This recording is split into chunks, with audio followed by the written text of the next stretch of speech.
All right, today we're going to talk about a modern-day quest. It's not for some lost city of gold, but for something a lot of us find just as hard to find, financial freedom. So what does this quest for financial freedom actually look like for you and me, right now in the 21st century? Okay, just think about this for a second. What if you could just step off that 9 to 5 treadmill, not at 65, but decades earlier, maybe 45 or 40 or even in your 30s? It's a pretty powerful question, and it's the big idea behind a movement that's really been growing. And that movement is called FIRE. And yeah, it stands for Financial Independence, Retire Early. It's all built around two pretty simple but powerful ideas.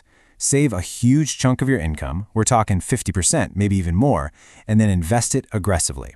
The goal? Simple. To get to a point where working is a choice, not something you have to do.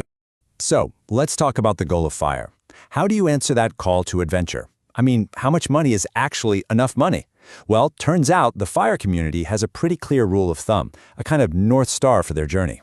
And here it is. The magic number is 25 times your annual expenses. Now, this comes from something called the 4% rule. The idea is you can safely pull out 4% of your investment portfolio every single year, and it should, in theory, never run out. So you do the math, 4% of a portfolio that's 25 times what you spend in a year, bingo. That's exactly 1 year's worth of your expenses. Once you hit that number, you've pretty much done it. You've reached financial independence.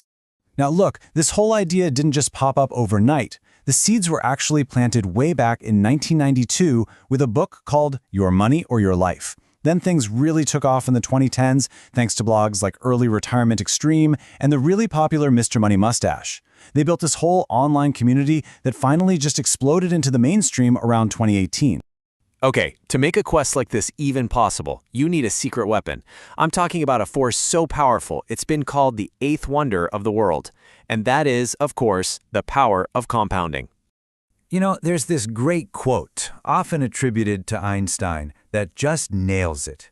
He who understands it, earns it. He who doesn't, pays it. And that's the key, right? Understanding this is everything. It's the engine that literally snowballs your wealth. But to really get how powerful it is, let's use a super simple example. Okay, think about the magic penny. You start with one single penny, and you just double it every day. After a week or so, you've barely got more than a pound. No big deal, right? But just watch what happens next. By day 20, you've got over 5,000 pounds. And by day 30, you're looking at over 5 million pounds. That right there, that's exponential growth. It's the exact same principle that gets your investments really cooking. And this right here shows the absolutely staggering cost of waiting. Look at investor number 1. They start at 30, they put in 20 grand over 10 years, and they walk away with over $160,000 at 65. Now look at investor number 2. Starts a decade later at 40, invests more than double the money, 50 grand over 25 years, and ends up with less. How is that possible? It's simple. Investor 1 gave their money 10 extra years to compound. It's not just about how much you invest. Time is your most valuable asset, period. But, and this is a huge but, you have to remember that compounding is a double-edged sword. It can be your absolute greatest ally, growing your wealth like crazy, or it can be your worst enemy, making high-interest debt, like from credit cards, just spiral completely out of control. The whole game is making it work for you, not against you. All right, so you've got your secret weapon. But every great quest has a dragon you've got to slay. And when it comes to finance, that dragon, well, it's often living right inside your own head. Let's talk about the psychological traps that can completely wreck your journey. First up, you've got confirmation bias. This is our brain's sneaky little habit of only looking for information that proves what we already think is true. So, if you're convinced a certain stock is going to be a winner, you'll find every single article that agrees with you and just totally ignore all the warning signs. It's like building your own financial echo chamber, and it's super dangerous. And then there's loss aversion. Oh man, we have all felt this one. Psychologically, the pain of losing, say, $100 feels way, way worse than the joy of gaining $100.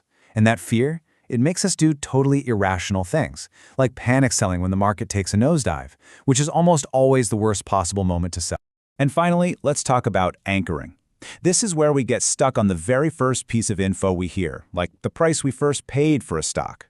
We might hold on to a losing investment for way too long just because we're anchored to that original, higher price, just hoping it'll get back there even when all the evidence says it's time to let go. Okay, so how do we actually chart a course? How do we use the power of compounding while steering clear of these mental traps? Let's get into some of the practical strategies. This table right here shows the single most powerful lever you have at your disposal, your savings rate. Just look at this. If you save 10% of what you earn, it takes you 9 years of work to save up for just 1 year of living expenses. But what if you can crank that up to 50%? Now it only takes 1 year. And if you get to 75%, it's an insane 4 months. This is the math that puts the entire journey into hyperdrive. And to fight back against that loss aversion we were talking about, that fear, what you need is perspective. This chart shows almost 100 years of market history. And yeah, there were crashes, wars, recessions, all of it. But through it all, stocks have dramatically outpaced inflation in the long run. This is your antidote to fear. Just remembering that staying in the game, staying invested through the bumps, has historically been the winning play. Of course, this path isn't all smooth sailing. There are some serious real-world hurdles. I mean, in the US, for example, figuring out healthcare before you hit 65 is a massive challenge and a huge expense. Then you've got the tricky tax rules about getting to your retirement money early without getting hit with huge penalties. And let's just be real for a second. Saving 50% of your income is incredibly hard, especially if you're on a modest salary or have a family to support. These are not small problems. They require very careful planning. So, when you put it all together, the goal, the secret weapon, the inner dragon, and the path forward, what's the big takeaway? What's the compass you can use to guide your own financial quest?